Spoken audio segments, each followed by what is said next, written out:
Good day, everyone. Welcome to Real Conservative Headline News. I'm your host, Nathaniel Rajkumar. Starting off locally here in Trinidad and Tobago, supporters of Kaya Sealy and Joshua Samaru will be calling for a national shutdown by civil society on June 5th.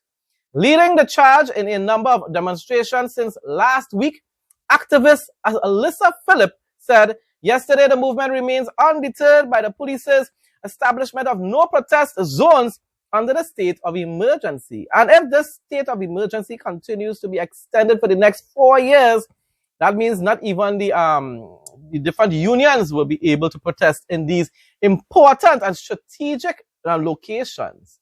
Doesn't that sound a whole lot like communism, like a dictatorship, my dear UNC supporters? You could imagine if that took place under Emperor Thanos, Rowley, and the mighty Morphin Ghanaian coal pot bicycle, no ham, no macaroni pie, PNM, the pushback movement would have started a new wave of peaceful protest. Andy Williams, I'm calling on you to stand in solidarity with these young individuals who are protesting for justice, for something that is right. This is not about the government in particular that they're looking at, but right now the government has failed anyhow you're taking. They ended up because of how Queen Cams made some very controversial statements recently. Now it's about the government as well. Philip was arrested last Wednesday while protesting near the office of the Director of Public Prosecutions in Port of Spain. In a recent telephone interview, she said the movement seeking justice for Samaru and Sealy has not been muzzled. She bravely and boldly went back out. I think probably the next day, she stayed silent this time, and it's good to learn. It's good to learn. Stayed silent, but placed a mask on her face saying about how she has to remain silent.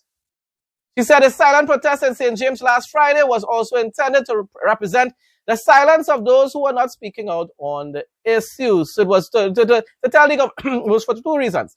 It was to tell people to wake up and stand up, and also to show what the government and the TTPS was trying to do, which is to try to infringe upon the rights of citizens to peacefully protest.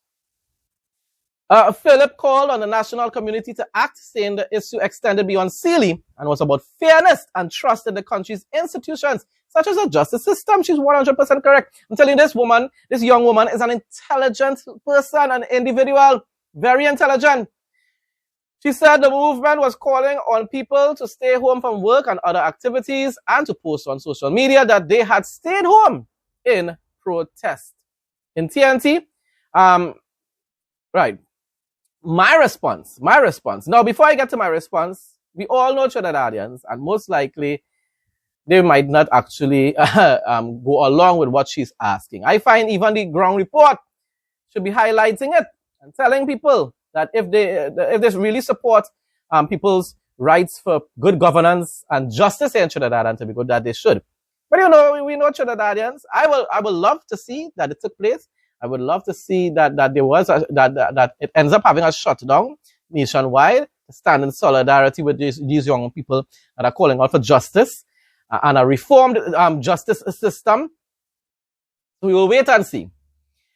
I personally don't think it will happen, but I hope that it will, or that it can. My response online, though, the young generation won't tolerate the evils that we have ignored for generations here in TNT. That's just the reality, people. My generation, my generation is the pushback movement generation. We went out, but the numbers were very small. I was disappointed each time. I went out twice. I also protested with the PSA union, right? And the numbers with the PSA were quite good. And the numbers with the pushback movement the first time was reasonably good. After that, after the police started to arrest people and stuff, it was never really that large. Again, it had good numbers, but it was not tens of thousands or anything like that. So, anyhow, getting back to my response there, youths never really cared about politics. That's what something I had a problem with. I thought they don't watch news and they don't really get involved in politics. But Queen Cam's arrogance and heartless responses to the people's cries for justice may end up resulting in an actual, peaceful, and legal revolution. And don't even come for me and talk about it. So what kind of word is that you're using? Kamla, Queen Kamla, while she was opposition leader, called for a peaceful revolution as well. So it can be done without breaking any of the country's laws. I hope the Queen remembers when she called on us as citizens to start a revolution when Emperor Thanos Rowley was ruling us with an iron fist. Who would have ever thought that Cams would have ended up even more vindictive than Rowley? I could have never imagined that. But she has proven me wrong. Queen Kamala has proven me wrong. Law enforcement sources say that while the police are closely monitoring an increase in gang activity and violent attacks, there's been no intelligence to suggest that criminal factions have agreed to a truce or a uniting in bid to target the authorities. They did say they were going to unite, but to stand in solidarity with those who are protesting for justice. They also said that they were going to do it peacefully. The video says that, people. The video says that. But just like other members of her cabinet and her government, Kamala is taking people's words and twisting it and pushing a lot of propaganda into the public domain. The concerns were raised following a video on social media which showed a demonstrator at a protest in support of Kaya Sealy, claiming that various gangs had agreed to a ceasefire. The video was shared by Prime Minister Queen Kamala Persad-Bissessar, who denounced the suggestion of gangs uniting, describing it as appalling as she extended her support to the TTPS to secure staff at the Office of the Director of Public Prosecutions on Richmond Street, Port of Spain, during a demonstration last Wednesday, secured because of what? Peaceful protests? Kamala telling you, and yet UNC and the pushback movement used to go and protest in all the various areas. It wasn't just about going and delivering a letter. Otherwise, it would have only been Andy Williams and Lennox Smith and Michael Kerr that would have gone by the DPP office. So you can miss me with that as well. My response: I wonder if Queen Kamala will disagree with the precious rough men in blue. The rough men in blue basically messed up and said, no, Cams, you're going a little too far. We don't have any evidence to prove that these gangs have made any sort of statement that they're going to come and target the Trinidad and Tobago Police Service. Kamala! And then you will still continue to go and just lovingly defend and stand up with your precious rough men in blue. Queen Kamala, boy, a complete disappointment at this point in time. Weather report for Tuesday, June 2, 2026, Trinidad and Tobago.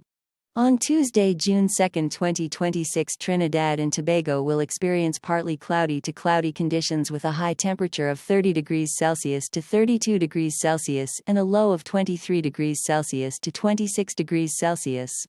According to the Trinidad and Tobago Meteorological Service, the day will feature hazy and breezy intervals occasionally interrupted by isolated showers. A mild to moderate concentration of Saharan dust remains present in the atmosphere. Individuals with respiratory sensitivities should take necessary health precautions. Moderate easterly winds will average around 7 to 11 miles per hour, though conditions may become gusty near passing showers. Expect sticky conditions with humidity levels peaking near 85% in the early morning and hovering around 70% during the afternoon. Regional news now. Raw sewage running through yards in Jamaica. My goodness. Roads so broken, ambulances struggle to enter. Residents forced to wait up to 6 weeks for garbage collection. Entire sections of the community plunged into darkness without electricity or street lights. For the people of Whitehall and Negril, Westmoreland, these are not isolated inconveniences. Residents say they are daily realities in a community they claim has been abandoned by the very agencies responsible for its development.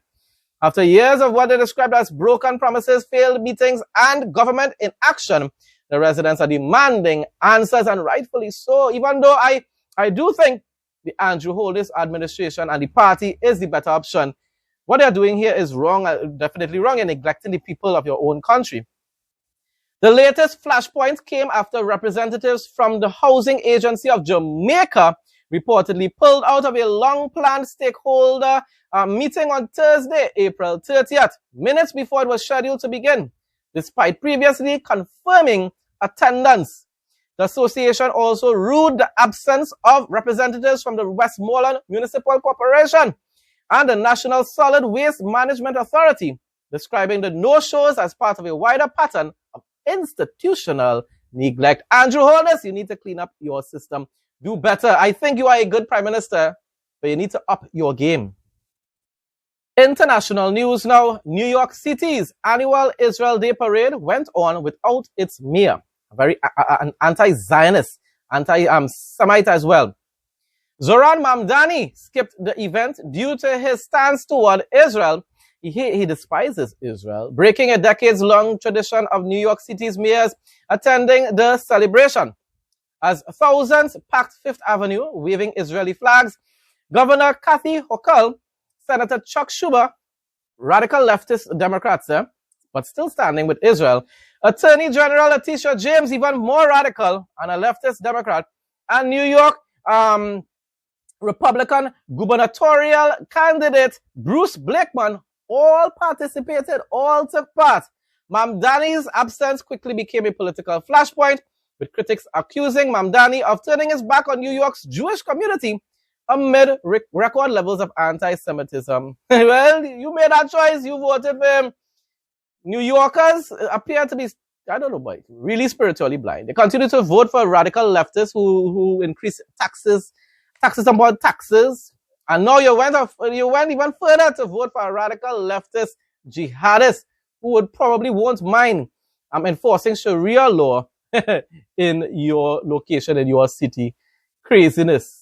It's I don't know, but I cannot understand how people could think that way. What was going through your mind when you said, I'm going to vote for Mamdani? Crazy. It's really, that's what happens when you just become totally woke.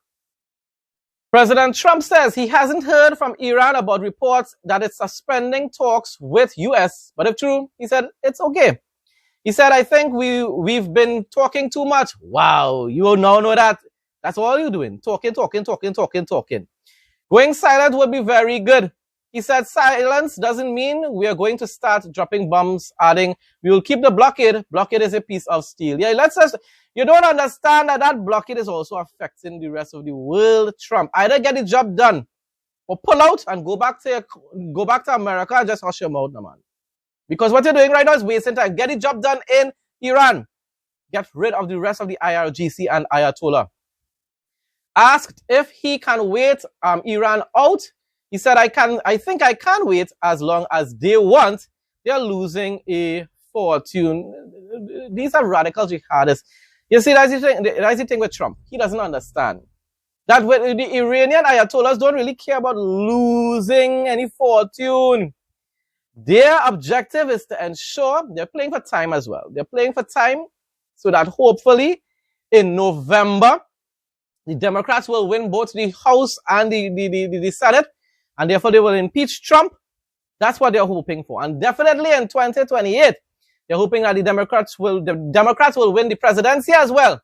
And therefore they will get back a nice, wonderful Obama deal that they can continue to be able to terrorize their own citizens without having to face any consequences for their actions. That's what they're waiting for, Trump. They don't care how much they lose right now. These are radical terrorists who in their minds believe that they have to usher in the coming of their Messiah by waging war against all the infidels around the world. You still don't get that, Trump? I'm telling you, spiritually blind. Malta woke up to a fireworks factory blast yesterday morning near Matap, Nasha. A huge explosion around dawn sent a fireball and thick smoke into the sky, with secondary blasts rattling windows across the island. The shock wave was strong enough to be felt miles away. I can imagine how traumatizing that was. Early reports say 2 men were taken to hospital with minor injuries and shock. No one was inside the building at the time, thank God, but the damage to surrounding homes and farmland is already being assessed. But once again, at least there are no fatalities in this case. Thank God for that. Bible quote of the day. Hebrews 4:12-14. For the word of God is alive and active, sharper than any double-edged sword, penetrating to the dividing of soul and spirit, joints and marrow, and judging the heart's thoughts. Nothing in creation is hidden from God, as everything is exposed to him to whom we must give account. Therefore, because we have a great high priest who has ascended into heaven, Jesus the Son of God, let us firmly hold to our faith.